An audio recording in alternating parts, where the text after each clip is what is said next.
Hi, everyone, and welcome to Tea and the Law of Raspberry Jam, a podcast by Victor Sesson and me, Esther Derby. In this podcast, we talk about coaching systems, agile management, culture, continuous improvement, and whatever else catches our attention and interest.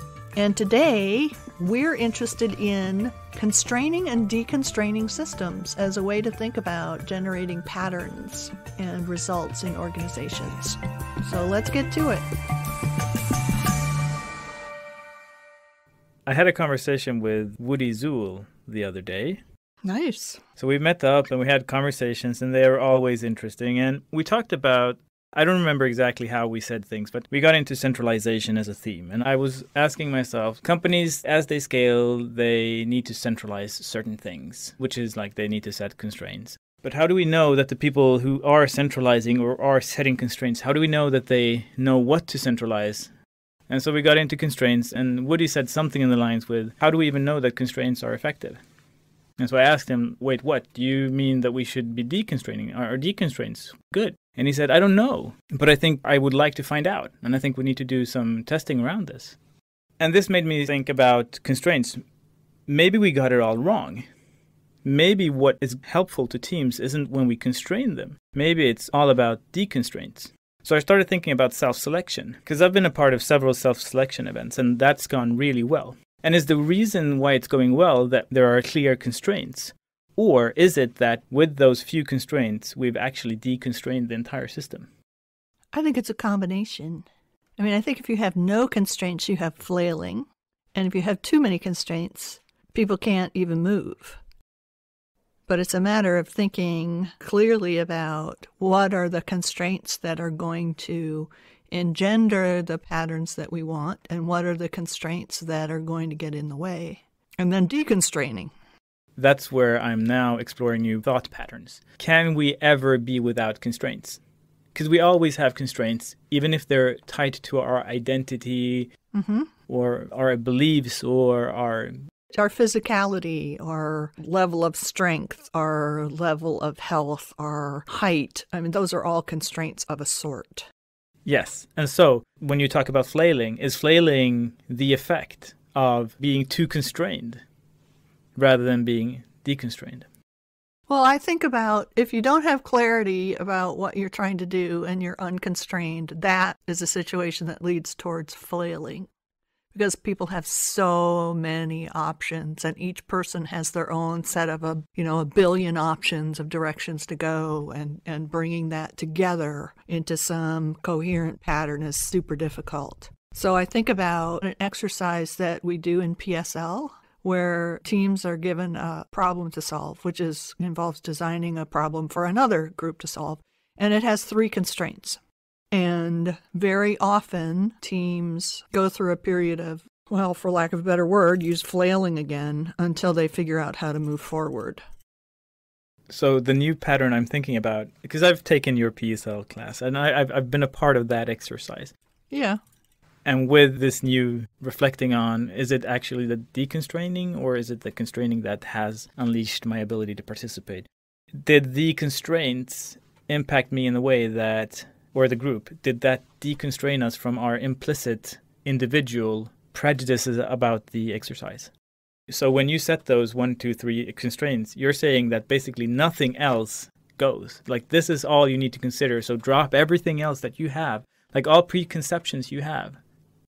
I wouldn't say it goes quite like that, because I think people still have their preconceptions, and it takes a while for people to bump out of those.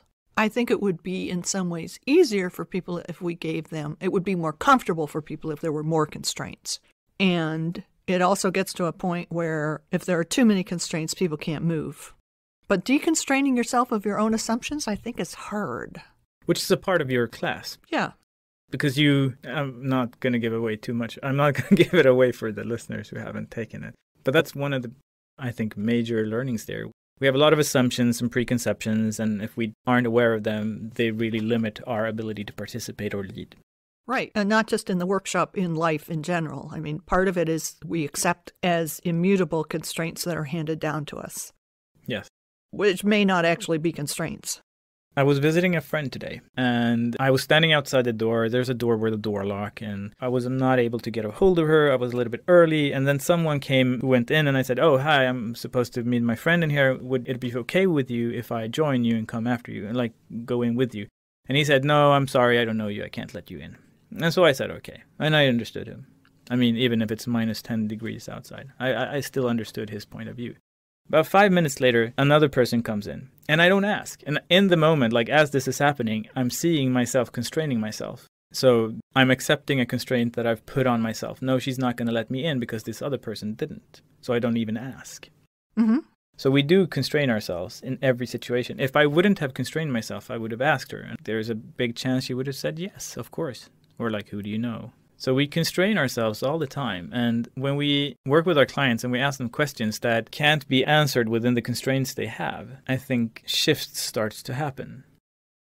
Yeah, I agree with that. I had a client who was convinced that the reason that projects were later, at least this was what he publicly said, was that the teams weren't accountable. And so he really constrained his problem solving to how do we make those teams be more accountable? And it wasn't the team issue at all. There were a lot of other issues going on. But his problem solving was very constrained by the questions he was asking. And they weren't actually even questions. They were kind of statements disguised as questions. I want to take this further. Like, is what we need to be doing more, at least, deconstraining, looking at what are the constraints that are emerging, regardless if they're implicit or explicit. How do we remove them? Just remove as many constraints as we can, because we're good at constraining, but we're not as good at deconstraining. Well, if there are no constraints, then you're in a chaotic state, which can be interesting and entertaining for a while.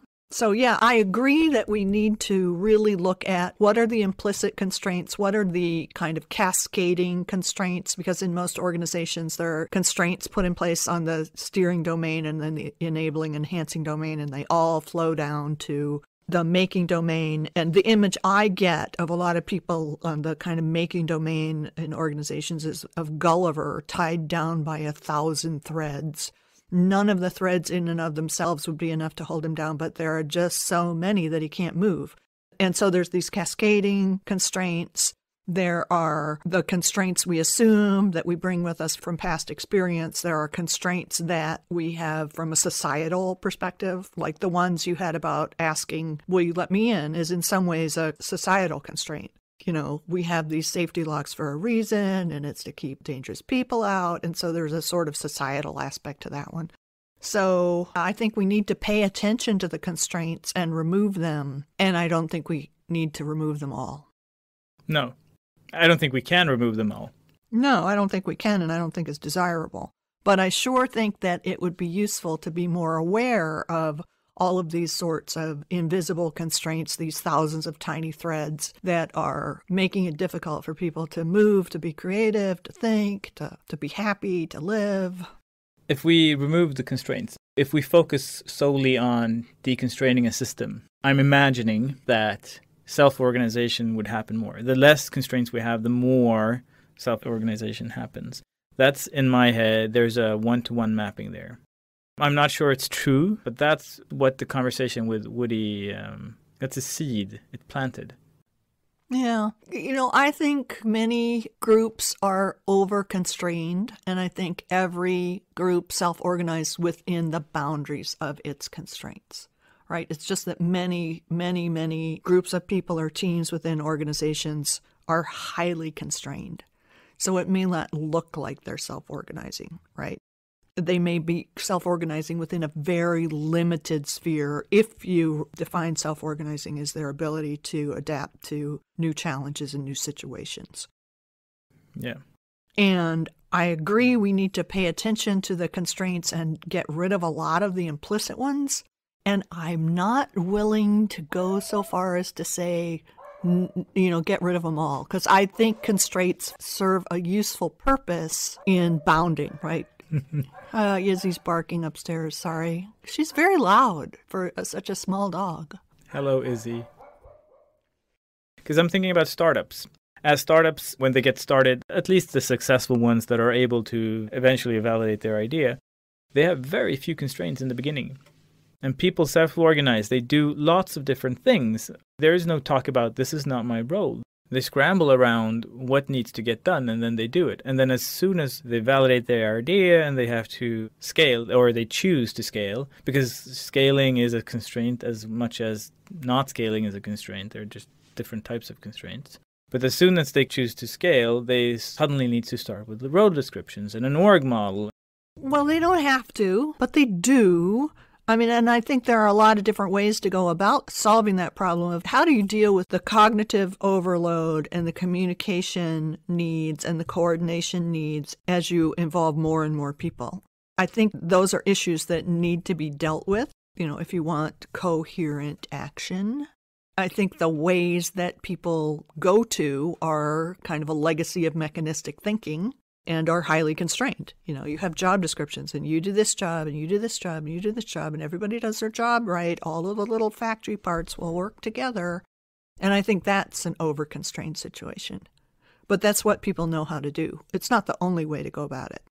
So if you look at nature, and you look at the savannah in Africa, or somewhere where there's been balance before us people came and destabilized the system, what were the constraints? Was it over-constrained, under-constrained? And how did constraints appear? I mean, because there are constraints: time, day, night, temperature, availability of food, rain, etc. I don't know if the concept applies there because those ecosystems evolve within the limits of the environment that they have, right? So, a rainforest is going to evolve differently than a desert because of the constraints of their environment. I don't think, at least in my mind, the idea of over or under constraint isn't so useful there because it just is, right? And that system is evolving in those conditions. Do we have the same situation or condition in our working environments? It's changing much faster, right?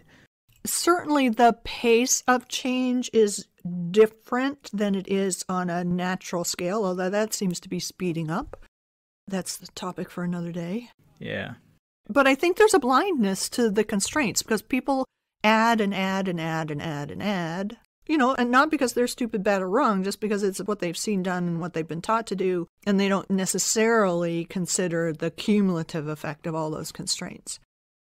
I often think about it in terms of tightening or loosening constraints. Is the system too tightly constrained? Is the system too loosely constrained? Do I need to loosen things up or do I need to tighten them up? Which I think is a very similar concept to what you're talking about. It's just slightly different words. And I think that the words we are using in the industry right now can easily be interpreted as we need to add more constraints or clarify which constraints we have. And so we just get this added constraints on top of constraints, and eventually people can't move. And that's when we get very visible conflicts within teams because people have different constraints and they cannot function together. Well, and I think the converse is true. Then when a team is under-constrained, they also get a lot of conflict. Yeah. Because everybody has their own idea about what they should do and how they should do it, and there's no external, for the lack of a better word, pressure. I mean, pressure to meet a customer need or pressure to solve a pressing problem, not like pressure like, work harder, extract more labor. So then there's a lot of conflict. Okay, so I'm just going to see where this takes us, because what I'm thinking right now is, to me, it sounds like if you're having a team with 5 people and they're all taking the team in different directions because they have different visions, to me, that sounds like they have 5 visions, and that's 5 constraints, and they are not compatible. So when you are setting this external constraint of it's this thing we should be doing and not those 5 things you have in your mind, you are deconstraining. You're not constraining. I wouldn't think of 5 visions as being 5 constraints. I wouldn't think of it that way. I mean, it's interesting that you think of it that way. I would not have conceived of it that way. No, and I'm not sure if it's true or not. This is where my mind is right now. Mm-hmm. Sure. Individual, incompatible perceptions of the world, to me, could be viewed as constraints. Or it could be that, well, I'm thinking about this. I mean, each individual, if they aren't willing to consider any other points of view or work towards a common understanding, that's on a personal level perhaps over-constrained. We have these incompatible individual.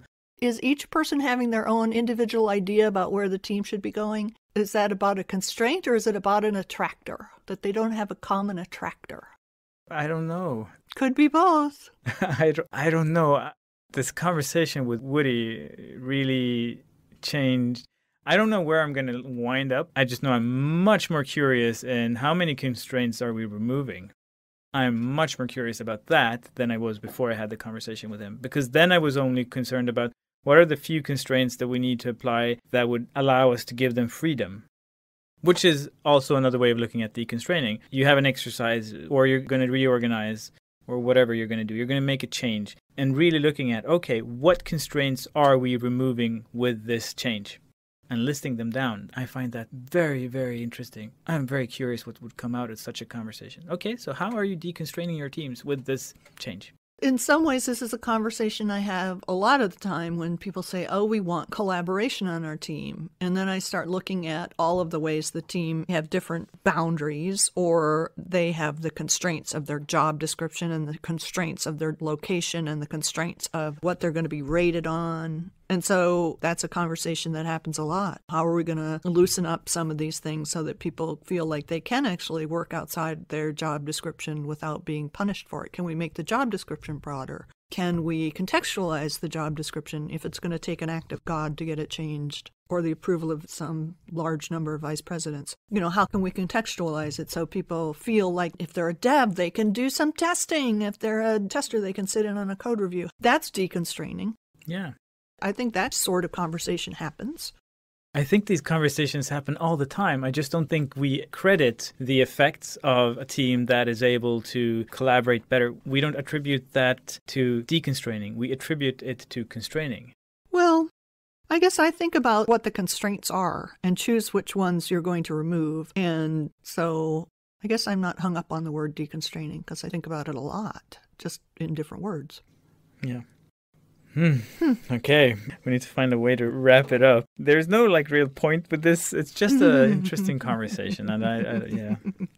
Inside the mind of Victor and Esther. What are your takeaways from today's conversation, Esther? I think building awareness of constraints and using them to influence the patterns is one of the keys to working in complexity. And so the more people think about it and become aware of it, the more adept we will become at figuring out which constraints are helpful to a pattern and which constraints need to be removed in order to allow something else to emerge. Yeah. How about you? So the pace. In high-pace environments, when I think about my experience, we are better at adding constraints than removing them. And we need to spend more time, I think, focusing on deconstraining. But not to the extent where we get anarchy or chaos, which is what you describe. And also that it's a delicate balance where we have to, like you said, tighten and loosen, and also distinguishing between constraints and attractors. Another takeaway is that I'm not done thinking about this. Oh, neither am I. And maybe we should invite Woody to talk about this. Yeah. Thank you for sharing your thoughts, and always a pleasure talking to you, Esther. Likewise.